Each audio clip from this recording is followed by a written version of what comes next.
Kwanza nieleze masikitiko yangu. Leo ilikuwa kuanzia asubuhi usikilizwe huu uamuzi ambao umesomwa mchana huu, na ulikuwa usikilizwe kwenye mahakama kimsingi kwa maslahi ya umma, ulikuwa usikilizwe kwenye mahakama ya wazi. Lakini tumefika hapa kuanzia asubuhi, tumekaa mpaka mchana, kesi haijaanza, na katika hatua baadaye tukaambiwa kwamba haiwezekani kusikilizwa kwenye mahakama ya wazi kwa sababu vyumba vyote vya mahakama vina kesi zingine zinazoendelea. Kwa hiyo tukaenda kusikilizia kwenye chumba cha jaji, kwa maana ya chemba. Kwa ni watu wachache ndio ambao wamepata fursa ya kusikia kiundani hayo maamuzi wakati yanasomwa na maelekezo mengine yaliyofuatia kufuatia uamuzi huo. Sisi tunaamini wakati jaji anapanga tarehe ya kesi ya leo, mfumo wa mahakama ulipaswa uwe umepanga utaratibu ambao ungesababisha mwingiliano huu ambao umesababisha hali hii iliyosababisha. Kwa hiyo ni rai yangu kwa mahakama, wakati mwingine ambapo mahakama inapanga kesi, mahakama itende haki na haki ionekane ikitendeka kwa wengi.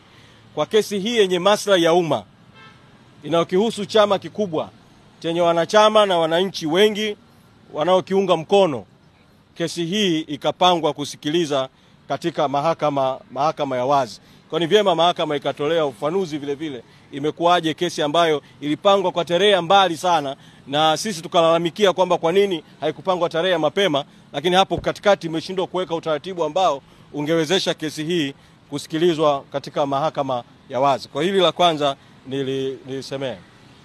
Lakini pili, juu ya uamuzi wa jaji wa kutaka hizi nyaraka tulizotakiwa tuzileta kwenye makundi matatu. Binafsi sijaridhika na huo uamuzi, kwa maana ya kwamba zipo hoja ambazo sisi tulizisema vile vile za kwamba hakukupaswa hata kutolewa amri ya nyaraka kutolewa, kwa kuwa mleta maombi Said Isa Mohamed alileta maombi yake kwa kutoa taarifa za uongo mahakamani.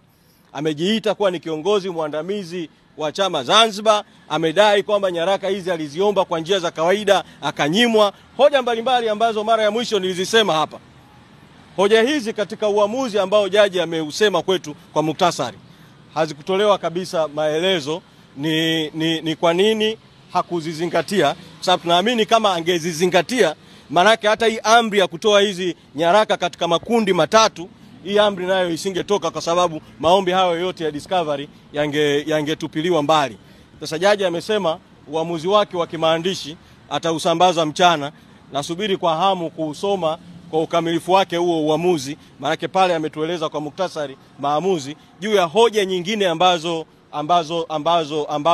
tulizisema na namna ambavyo zilipaswa kuzingatiwa na uamuzi wa jaji kuhusiana na hoja hizo. Kwa hili ni jambo la pili ambalo ni vyema nikalisemea.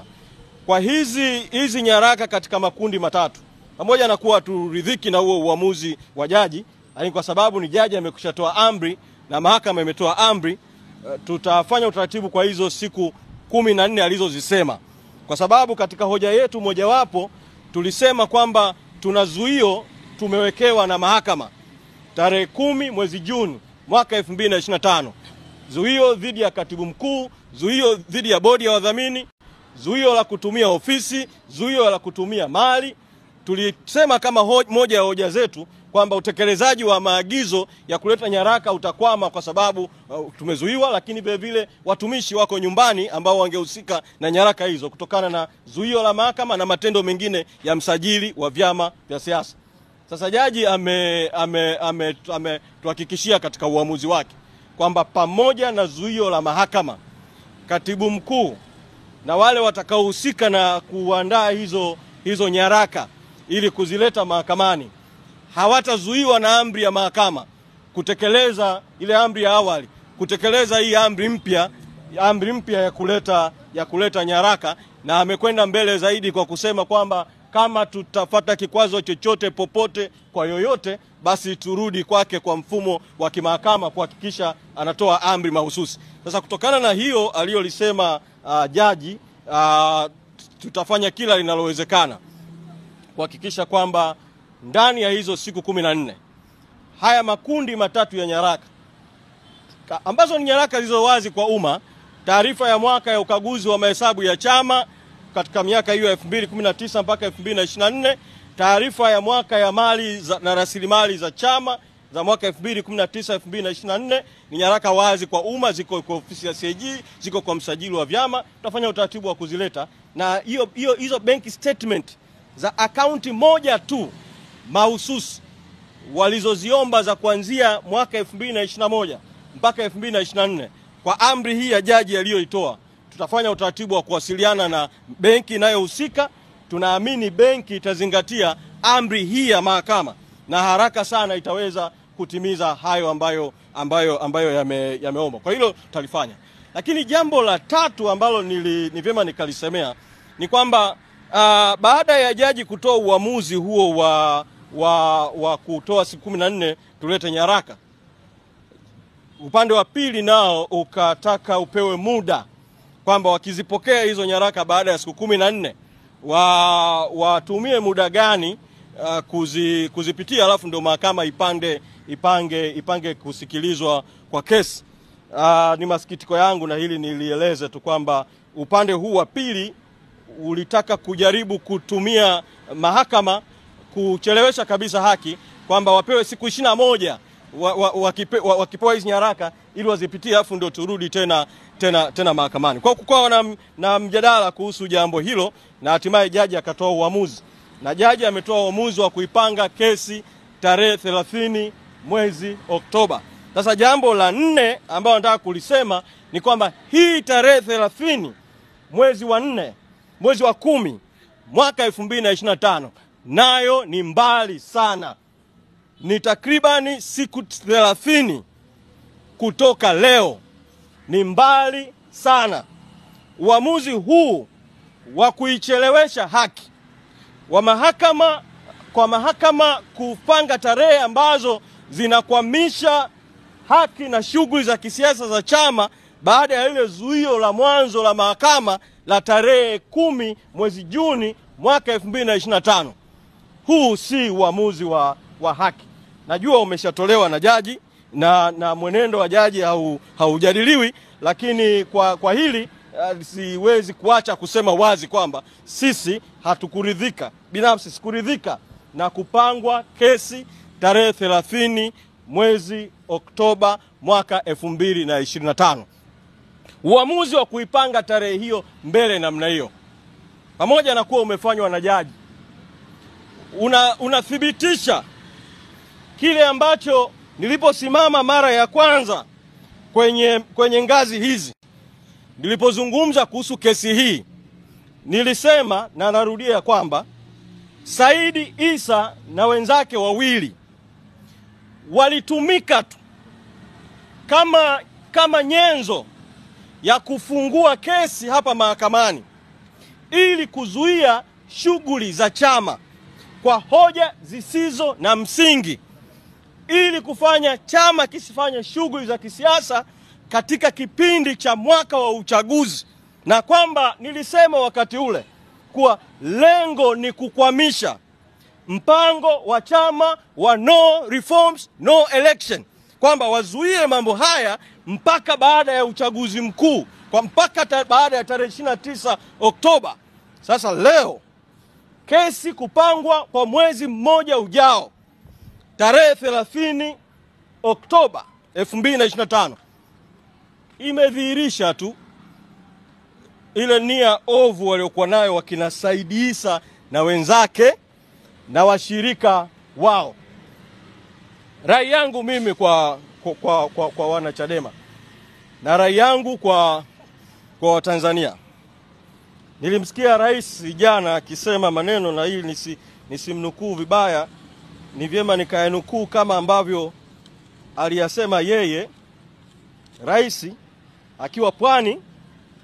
Rais Samia amesema wananchi wasiogope kwenda kupiga kura, na akasema kwamba hao waliokataa uchaguzi wamekataa wenyewe, wasiwatishe, na akasema na mengine. Mimi nataka kusema hivi, nataka kumwambia Rais Samia na kumkumbusha na kuikumbusha serikali. Bahati nzuri mimi nilikuwepo kwenye mazungumzo na rais kuanzia tulipokutana Chamwino mwezi Mei mwaka 2022 na nimekuwepo kama sehemu ya timu ya watu watano ya upande wetu ya mazungumzo ya maridhiano tuliozungumza kwa mwaka mzima kuanzia mwezi Juni mwaka 2022 mpaka mazungumzo yalipovunjika mwezi Juni mwaka 2023. Naweza kusema bila ya shaka yoyote, kutokana na yale ambayo nimemsikia rais mwenyewe Ikulu Chamwino na yale niliyoyasikia kwenye mazungumzo ya maridhiano, rais hasemi ukweli. Ukweli ni kwamba uamuzi wa sisi kuamua kuchukua msimamo wa no reforms no election ni baada ya kuona bila ya shaka yoyote kwamba Rais Samia ahadi yake ya 4R ikiwemo reforms ilikuwa ni ahadi ya uongo, ilikuwa ni unafiki, na hakuwa tayari yeye Rais Samia na serikali yake na chama chake cha CCM kufanya mabadiliko na marekebisho yoyote ya kikatiba na ya kisheria ya maana yenye kuwezesha uchaguzi huru na haki.